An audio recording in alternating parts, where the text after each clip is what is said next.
Alright guys, I'm Kevin. Y'all been reading up some of the stuff we've been doing. We've got this 84 RV. We're planning on moving to Tennessee before too awful long. We're trying to get some of the stuff we know we want already here at our current house. Now one of the things we're looking at is solar. So we bought one of the 100-watt solar setups from Harbor Freight. Now, a lot of people have these, but a lot of people haven't done an in-depth tutorial on them, I guess you'd say. Most people have bought them, they do a quick video on them, but we've had this one for about 3 months now. We've used it, we even had it in our bedroom at one point on an inverter with a large battery. We ran everything in our bedroom off of it for 2 months almost. Didn't have any trouble out of it. Now we used, instead of the little battery that they sell for around $59.99 at Harbor Freight, we went to Walmart and picked up one of their 27 group deep cycle batteries. And since we bought the RV, I moved it onto the RV to where we could run the lights and everything in it without having the RV actually hooked up. Now these are 4 25-watt panels. They've been working quite well. When we first got them, they did amazing for about a month. But the power has dropped off of them quite badly.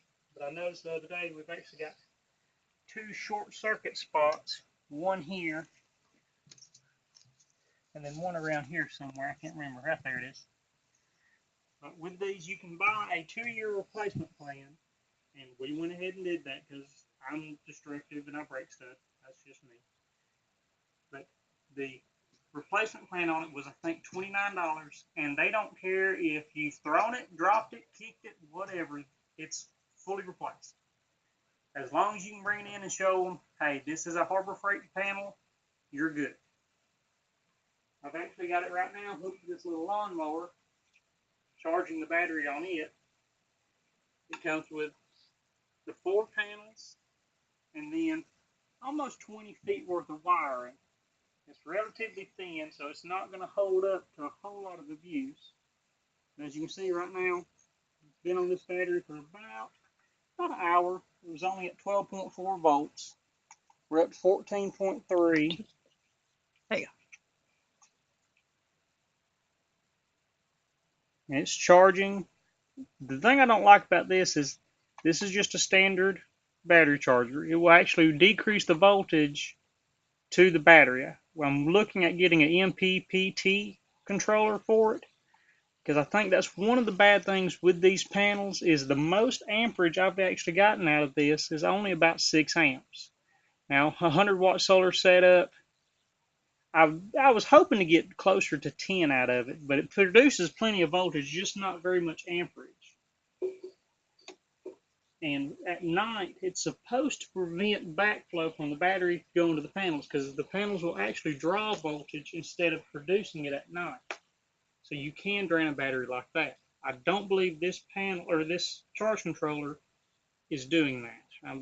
It's even if there's a little bit of sun on those panels, even if they're not producing anywhere near 12 volts, it'll still have that charge controller turned on and will be pulling out of the batteries. But as a whole, I do like this setup. It was cheap for what you get. You get everything you need to turn it on. It even came with 2 12-volt lights.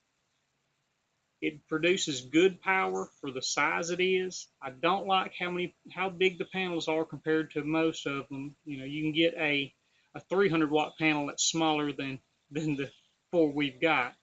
But for the price, for what we've done with it, it's done its job. I would recommend them, especially if you're just starting out and you want to just try something. That way, if you burn something up, you've spent $150 instead of $700, $800, $900, which you can spend very quickly. And like I said, I've got this on the lawnmower. You can put this on any 12-volt battery. You can actually go in with the charge controller and you can set them up for different batteries. It's only 412 volt, but you can change how low the voltage goes and how high so that you don't overcharge the battery or undercharge if you have a glass mat battery or a lead acid, just depending on what kind of battery you've got. So it's a handy little kit, and it does have some advantages. It does have some disadvantages too. It's cheap. Doesn't work really well if there's not full sun on it. If you lose even one panel worth, it greatly drops how much power you get out of it. I'd say by probably half just losing one panel, just because they're in series and the way that everything works on it. But pretty good setup for $159.